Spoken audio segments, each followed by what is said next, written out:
کسی ایک کی کرو گے اور اس کو اپنا خالق سمجھو گے اور اپنے پہلوں کا بھی اس کو خالق سمجھو گے، لعلکم تتقون، اس لیے کہ تم بچ جاؤ آگ سے۔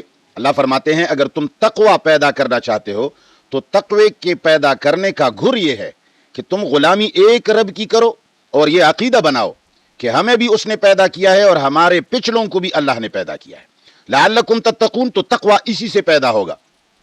اب اگر ایک آدمی صرف نمازیں زیادہ پڑھتا ہے، ذکر و اذکار زیادہ کرتا ہے، لمبی لمبی قمیصیں پہنتا ہے، تسبیح گلے میں لٹکاتا ہے، بڑے لمبے لمبے بال رکھتا ہے اور مسجد میں بیٹھ جاتا ہے، کسی ایک کونے میں بیٹھ جاتا ہے اور وہ یہ سمجھ رہا ہے کہ اس سے میں متقی بن جاؤں گا، تو یہ بالکل قرآن کے خلاف ایک تصور اور ایک فکر کو عام کیا گیا ہے۔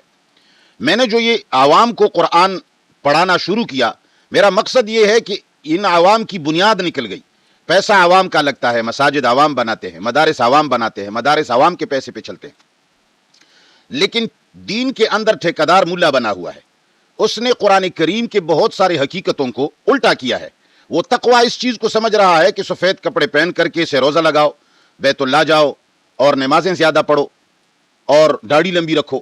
اللہ تعالیٰ نے فرمایا اے لوگو، خاص اپنے رب کی غلامی اور بندگی کرو، وہ رب جس نے تمہیں بھی پیدا کیا اور تمہارے پچھلوں کو بھی پیدا کیا، لعلکم تتقون، اس لیے تاکہ تم متقی بن جاؤ، تم بچ جاؤ آگ سے۔ ہمیں رب العالمین نے فرمایا کہ اگر تم چاہتے ہو کہ متقی بن جاؤ تو اس کا گر صرف نمازیں پڑھنا نہیں، صرف اذکار اور سروزے لگانا نہیں، بلکہ بندگی اور غلامی اور چمچگیری صرف ایک رب کے سامنے کرو، باقی ساری دنیا کے سامنے اکڑ کر چلو، سر نہ جھکاؤ۔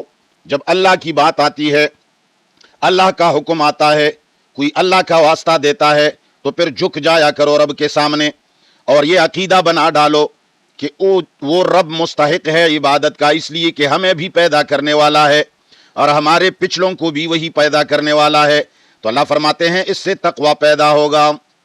پھر اب رب العالمین مزید اپنے الوہیت کی صفات بیان کرتا ہے کہ تمہیں یہ عقیدہ بنانا اس لیے ضروری ہے، حق بھی بنتا ہے کہ تم اللہ کے لیے یہ عقیدہ بناؤ۔ کیوں حق بنتا ہے؟ اس لیے کہ اس کے احسانات بھی تو دیکھ لو۔ ہم تمہیں جو کہتے ہیں کہ ایک رب کی غلامی کرو، اسی کو خالق سمجھو، تو یہ ہم ویسے نہیں کہہ رہے۔ اللہ فرماتے ہیں میرے احسانات کو بھی ذرا گن لو۔ الذی، اللہ وہ ذات ہے جس کی غلامی کی طرف ہم تمہیں بلا رہے ہیں، جس کو خالق سمجھنے کی ہم تمہیں دعوت دے رہے ہیں۔ اللہ فرماتے ہیں وہ کیسے اللہ ہے؟ الذی، وہ ایسی ذات ہے، جعل لکم، جنہوں نے بنایا تمہارے لیے، الارض، زمین کو، فراشن، فرش، بچھونا، یہ زمین جو بچھا ہوا ہے، جس کے اوپر تم گھوم رہے ہو، لیٹ رہے ہو، بیٹھ رہے ہو، اور جس زمین کے اندر تم اشیاء، اناج اور غلے اگا رہے ہو، یہ اگر بچھونا نہ ہوتا، فرش نہ ہوتا، پہاڑوں کی طرح اونچا نیچا ہوتا تو تم کیا کرتے؟ جعل لکم الارض، جس نے بنا دیا تمہارے لیے زمین کو، فراشن، بچھونا، والسماء، اور بنا دیا آسمان کو، بناء، چھت، آسمان کو رب العالمین نے چھت کی مانند تمہارے اوپر کھڑا کر دیا اور زمین کو بچھونا اور فرش بنا دیا۔ تو اتنا بڑا احسان کرنے والا ہے، تم پھر اس کی غلامی کیوں نہ کرو؟ یہ تو ساری تمہارے اوپر نیچے جو کچھ ہے اس کا مالک وہی ہے، پھر اس کا بھی اکیلا مالک نہیں۔ یہ آسمان اور زمین کے بیچ میں بھی ذرا دیکھ لو۔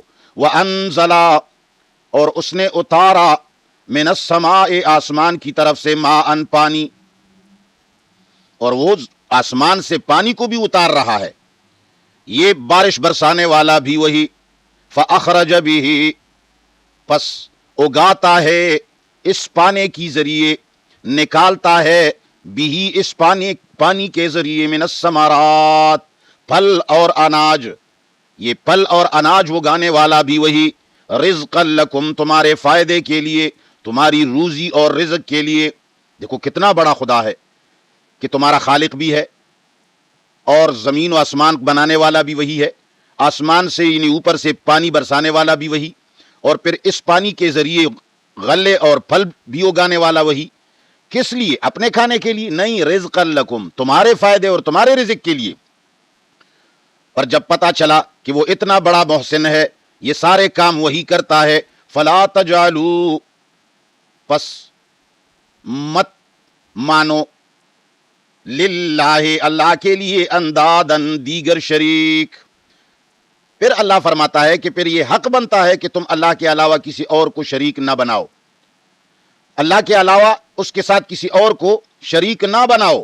فلا تجعلوا، پس مت سمجھو، مت مانو، نہ بناؤ، للہ، اللہ کے لیے، اندادن، شریک، وانتم تعلمون، اور تم لوگ خوب سمجھ رہے ہو کہ خالق مالک وہی ہے۔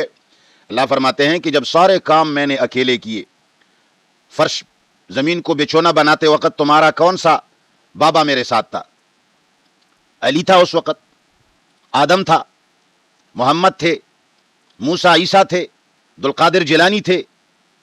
جب زمین کو اللہ فرش بنا رہے تھے تو کون اس کا ساتھ تھا؟ آسمان کو جب چھت بنا رہے تھے تو کون اس کے ساتھ تھا؟ وہ جب آسمان سے بارش برساتا ہے تو کون اس کی مدد کرتا ہے؟